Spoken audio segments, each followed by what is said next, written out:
یعنی ہمارا گھر سے باہر نکلنے کا سبب یہ ہے کہ ہم پانی پلانے کے لیے آئی ہیں، اور پانی پلانے اس لیے آئی ہیں کہ ہمارے والد گرامی ضعیف العمر ہیں، وہ گھر سے باہر نہیں آ سکتے، نہیں نکل سکتے، اور یہ مشقت والا کام نہیں کر سکتے۔ حضرت موسیٰ علیہ الصلوۃ والسلام نے اسی کنویں سے، یا ایک اور کنویں جو کنواں جو اس کے ساتھ ہی تھا، جس کے اوپر پتھر پڑا ہوا تھا، جس کو 10 بندوں سے زیادہ بندے مل کر اٹھاتے تھے، حضرت موسیٰ علیہ الصلوۃ والسلام نے تنہا اس کا پتھر یا اس کا جو اوپر ڈھکنا رکھا ہوا تھا اس کو ہٹا دیا، اور ان کے جانوروں کو اور ان کی بکریوں کو، ان کے مویشیوں کو پانی پلایا۔ یا دوسری روایت یہ ہے کہ وہ چرخی جس سے نوجوان پانی کھینچ رہے تھے، ان کو کثیر تعداد میں کھینچنا پڑتا تھا، حضرت موسیٰ علیہ الصلوۃ والسلام نے تنہا ہی پانی نکالا اور ان کے مویشیوں کو پانی پلا دیا، اور وہ اپنے گھر چلی گئی۔ اور گھر جا کے جب یہ قصہ انہوں نے اپنے والد گرامی کو بتایا تو انہوں نے کہا کہ جاؤ اس نوجوان کو بلا کے لاؤ۔ پھر ان میں سے ایک بیٹی وہ انہیں بلانے کے لیے آئی، اور جب جانے لگے تو حضرت موسیٰ علیہ الصلوۃ والسلام نے کہا صاحبزادی کو کہ آپ میرے آگے مت چلیے بلکہ میرے پیچھے آئیے، اور جہاں سے راستہ مڑنا ہوگا وہاں آپ اشارہ کر دیجیے گا، میں اس طرح مڑ جاؤں گا۔ اس طرح سے وہ آپ کے گھر پہنچی، حضرت شعیب علیہ الصلوۃ والسلام کے گھر حضرت موسیٰ علیہ الصلوۃ والسلام تشریف لائے۔ اب یہ 2 واقعات تھے جو اس صاحبزادی کے ذہن میں تھے، جن کے ساتھ جو ان کا مشاہدہ تھا، وہ دونوں واقعے، دونوں چیزیں بطور دلیل پیش کی ہیں کہ ابا جان، یہ جو ہمیں ملازم درکار ہے، ملازم کے لیے 2 چیزیں چاہیے، وہ قوی ہونا چاہیے، امین ہونا چاہیے، طاقتور ہونا چاہیے، ماندار ہونا چاہیے۔ تو دونوں اوصاف میں نے اس نوجوان میں دیکھے ہیں۔ قوت میں نے تب دیکھی کہ جب اس پتھر کو ہٹانے کے لیے 10 بندے درکار ہوتے ہیں، اور اس نے اکیلے ہی اس کو اٹھا دیا۔ اور رہی بات امانت کی،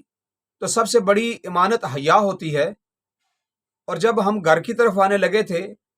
تو اس نے مجھے آگے چلانے کی بجائے، جو کہ مجھے گھر کا راستہ آتا تھا،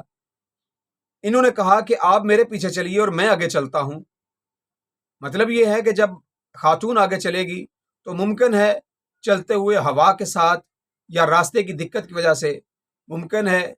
جسم کا کوئی حصہ یا کپڑا اوپر سے اتر جائے، یا جسم کا کوئی حصہ برہنہ ہو جائے، جس سے پردے کی وہ علامات جو ہیں وہ ظاہر ہو جائیں، یا آگے خاتون چلے تو چلنے کا انداز جو ہے وہ بھی پردہ ہے، تو وہ اس پہ بھی نظر نہ پڑے۔ حضرت موسیٰ علیہ الصلوۃ والسلام نے اس لیے کہا کہ آپ پیچھے ہو جائیں۔ تو خاتون نے، بیٹی نے یہ تذکرہ مانت کے طور پر اپنے والد گرامی کے ساتھ کیا۔ احباب ذی وقار، آپ نے دیکھا کہ اس میں ہمیں ایک بات اور جو بڑی واضح ہو کے نظر آتی ہے، وہ یہ ہے کہ خواتین کتنی دقیق و نظر ہوتی ہیں، بیٹیاں کتنی خوبصورت سوچ رکھتی ہیں، اور کتنے اچھے انداز سے چیزوں کو آبزرو کرتی ہیں۔ اور دوسری بات جو اس سے بھی اہم ہے، اپنی اس دقیق نظری کو، اپنے اس مشورے کو، اپنے اس خیال اور گمان کو انہوں نے براہ راست اپنے والد گرامی کے ساتھ تذکرہ کیا ہے، جس سے اس بیٹی کی ذہانت معلوم ہوتی ہے کہ وہ کتنی ذہین تھی، اور یہ بھی اس سے ثابت ہوتا ہے کہ وہ اپنے والد کے ساتھ بات کرتے ہوئے، مدلل بیان کرتے ہوئے گھبرائی نہیں ہیں، اور خوبصورتی سے اپنا موقف بیان کیا ہے۔ اور یقیناً شعیب علیہ الصلوۃ والسلام نے اس کا مشورہ اور اس سفارش قبول کی ہے، اور حضرت موسیٰ علیہ الصلوۃ والسلام کو گھر پہ رکھا ہے۔ اس سے ہمیں یہ ثابت ہوتا ہے کہ بیٹیوں کا مشورہ مان لینا جو صحیح ہو، یہ نبیوں کی سنت ہے،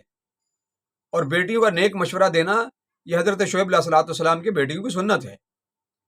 اور ایک اور بڑی اہم بات جو ہمیں یہاں سے واضح ہوتی ہے، وہ یہ ہے کہ اگر آپ کو ملازم رکھنا پڑے تو کیسا رکھیں گے، وہ بھی یہ آیت بیان کر رہی ہے۔ آپ کو گھر کے لیے بندہ چاہیے، آپ کو اپنے کاروبار کے لیے بندہ چاہیے، تو اس میں 2 چیزیں دیکھنی چاہیے، قوی ہو، امین ہو۔ قوت ہو، امانت دار نہ ہو تو فائدہ نہیں، امانت دار ہو، طاقتور نہ ہو تو فائدہ نہیں۔ تو لہٰذا قوت بھی ہو، امانت دار بھی ہو، تو وہ ملازم کارخانے کے لیے، گھر کے لیے، دکان کے لیے، کاروبار کے لیے بہترین ہوگا۔ اگر ایک بندہ طاقتور ہے لیکن امانت دار نہیں تو آپ اس پر اعتماد نہیں کر سکتے۔ ایک بندہ امانت دار ہے لیکن اگر وہ کام نہیں کر سکتا تو آپ اس پر اعتماد نہیں کر سکتے۔ یقیناً ہمارے معاشرے میں یہ بھی ایک خامی ہے، اس خامی پر ہماری نظر ہونی چاہیے کہ ہم اپنے لوگوں کو دیکھتے ہیں مختلف جگہوں پر، مختلف دفاتر میں، وہاں پہ ہمیں لوگ کام جاننے والے ملتے ہیں لیکن امانت دار نہیں ملتے۔ لوگ کام جانتے ہیں، کام کرنا بھی جانتے ہیں، یعنی طاقت رکھتے ہیں کام کرنے کی، لیکن امانت دار نہیں ہے۔